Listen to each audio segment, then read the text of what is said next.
Hello viewers, আমি এত তাড়াতাড়ি করে হেঁটে কোথায় যাচ্ছি আর কেনই বা যাচ্ছি সেটাই দেখাবো আপনাদের সাথে। দেখুন এদিকে কি কাণ্ড ঘটতেছে।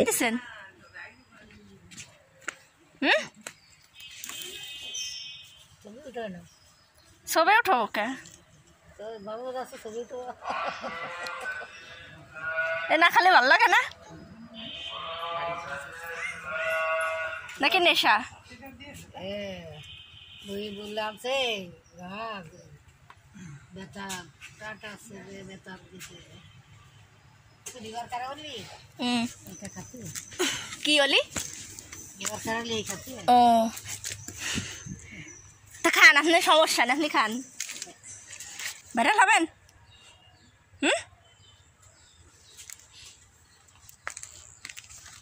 কি সমস্যা আপনার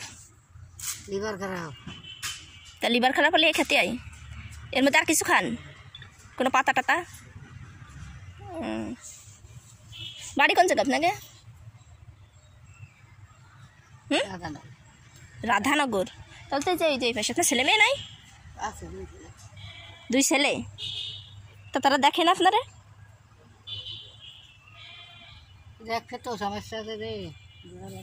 কি সমস্যাটা জোরে কথা কন এই আপনার মানুষ সাহায্য সহযোগিতা করে নাই দেখে কন আপনার দুঃখের কথা কন দুঃখের কথা কই লাভ নাই এর মধ্যে কি দেখি কি এই ব্যাগের মধ্যে দেখি ব্যাগের মধ্যে গেল কোনো সাদাই বাদাই নিতে একটা জ্যাকেট পানি আর এই ঠোঙ্গার মধ্যে কি এর মধ্যে গেল একটা জ্যাকেট একটা পানি শিশি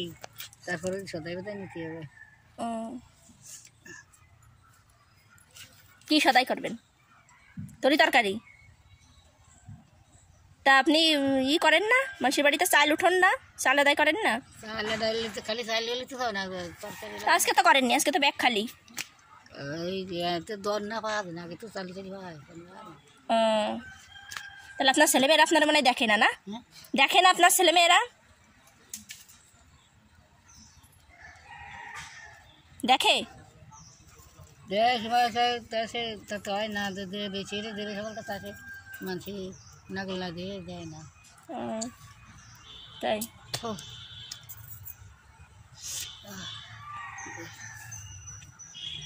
ভিউয়ার্স, আসলেই কি এনার লিভারের সমস্যা নাকি অন্য কোনো কিছু? আমার তো জানা মতে লিভারের সমস্যা হলে তো কেউ নেশা করে না, আমি শিওর জানি না। তবে আমার মনে হচ্ছে কি এনার কোনো রোগই নাই, কারণ একটা মানুষের যদি রোগ থাকে শরীরে তাহলে কিন্তু তার চেহারা দেখেই বোঝা যায় অনেক কিছু। এনাকে কিন্তু প্রায় দেখা যায় এভাবে আমাদের বাড়ি থেকে একটু দূরে গিয়ে একটা বাগানের ভিতর ফাঁকা জায়গায় এখানে বসে বসে বিড়ি টানে। যাই হোক না কেন আর কথা বাড়াতে চায় না, আল্লাহ ওনাকে হেফাজত করুক।